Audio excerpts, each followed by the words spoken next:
One of the wealthiest men in China, he owns a construction empire that stretches from one end of the country to the other.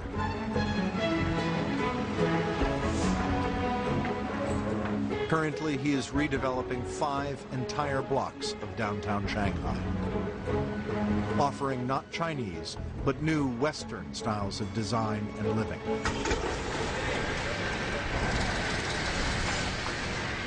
When it's all finished, this will be a very, very big landscape area, indoor swimming pool, and a very nicely decorated and fitted out clubhouse for the residents. You come in here and you can see the living room with a very nice view of the man-made lake that we've built over here.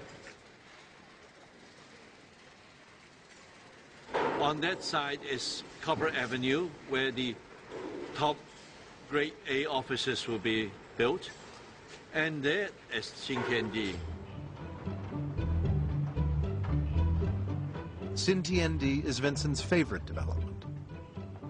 A low-rise retail complex nestling in the very midst of his towering apartment blocks. Built right next door to what was China's first Communist Party headquarters. Vincent shipped in an American architect, Ben Wood, to lend the development a distinctly Western feel. Together, they turned a beaten-up slum into a slick shopping area that would not seem out of place in any Western capital. But from the start, Xintiandi was always more than just a shopping center for Vincent and Ben. They were selling a whole new lifestyle, imported from the West. A few years back when we were planning this, people all thought I was crazy. Al fresco dining is something unheard of in Shanghai. My Shanghai friends all told me that no way are we going to sit outside. But now, everybody wants to sit outside when the weather is good. Up until we create a place like this, it was only bright lights and round tables. You know, the typical Chinese restaurant, there's a round table full of people. You can't, you know, whisper nice things to your girlfriend. You can't, you can't, that didn't happen. Now it happens. People starting to appreciate life. They want to have something like this. That's why Shanghai people are so proud of Xintiandi.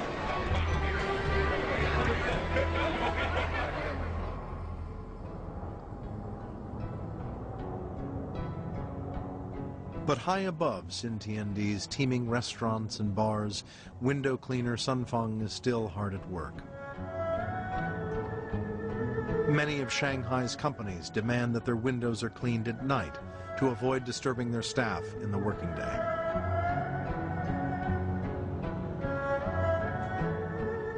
For Sun Feng, Vincent Lo's brave new world of alfresco dining has little appeal. Back in my hometown of Taizhou, I've been to lots of places, and there's nowhere I didn't dare go. Xintiandi is a place only for the rich. I can't afford to come here.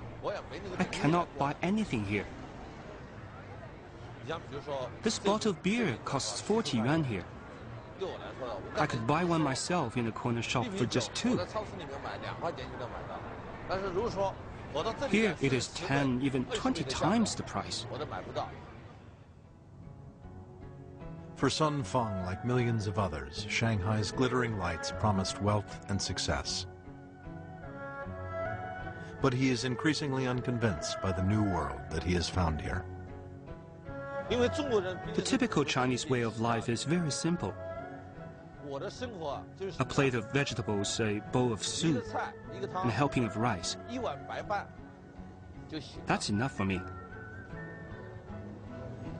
But if everyone wants lots of luxuries, then how much money is enough?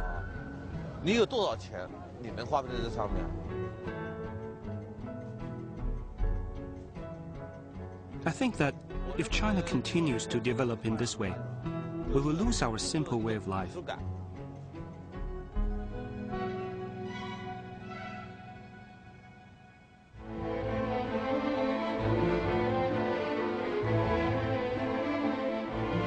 Far to the north of Shanghai, the sun is still setting on China's furthest frontier. Out on the Mongolian grasslands, the horses have been led back to their paddocks.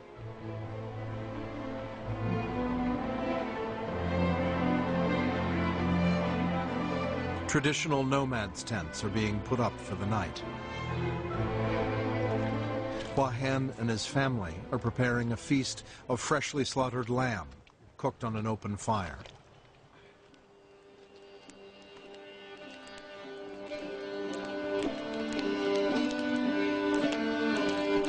As darkness falls, they settle down to an evening of traditional festivities, including folk songs performed by traditional Mongolian throat singers.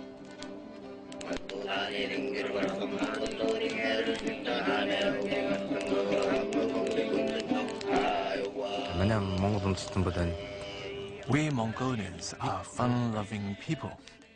We love to get together to drink, to dance, to recite poems, and sing epic stories to express our feelings.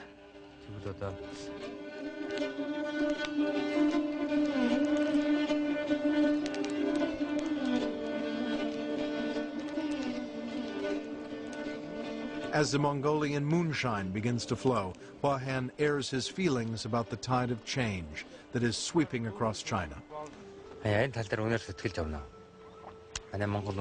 I'm really worried about the effects of modernization.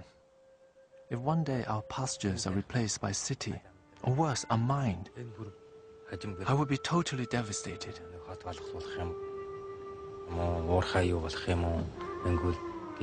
The traditional Mongolian lifestyle is described as a life on horseback.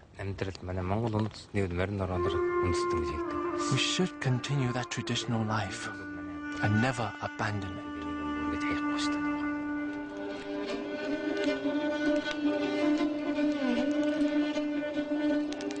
As the Mongolian band plays on into the night, Hua Hen and his family feel they are looking out into an uncertain future. If our distinctive way of life of herding animals ever becomes just a memory, or something in a museum, that will be the end. Our way of life would be extinguished.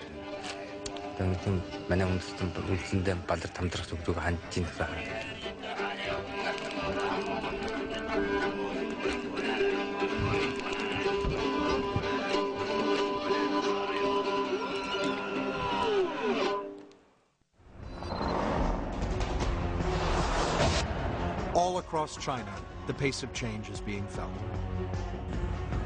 In Beijing, it's morning rush hour. 30 years ago, almost no one owned a private car in China. Now there are 20 million. And more than 600 new vehicles are joining Beijing streets every day.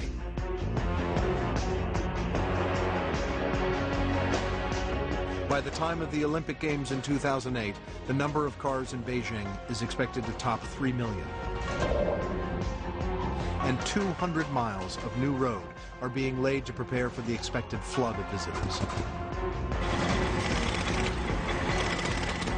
Everything must be complete in less than 2 years. In Beijing's Shichahai Gymnastics Academy, the clock is also ticking for 12-year-old Jin Yang.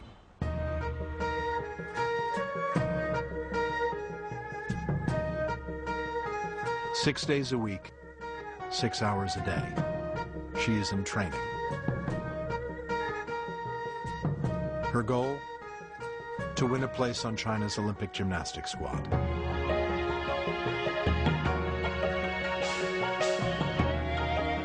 There's just 3 weeks to go before the first round of selection. Here, there's no time for play, for gossip in the playground. No candy, no treats. Nothing of the ordinary life of a 12-year-old. Except for one snatched moment on the weekend. Every Saturday afternoon, Jin Yang's father takes his daughter out for a few hours of fun.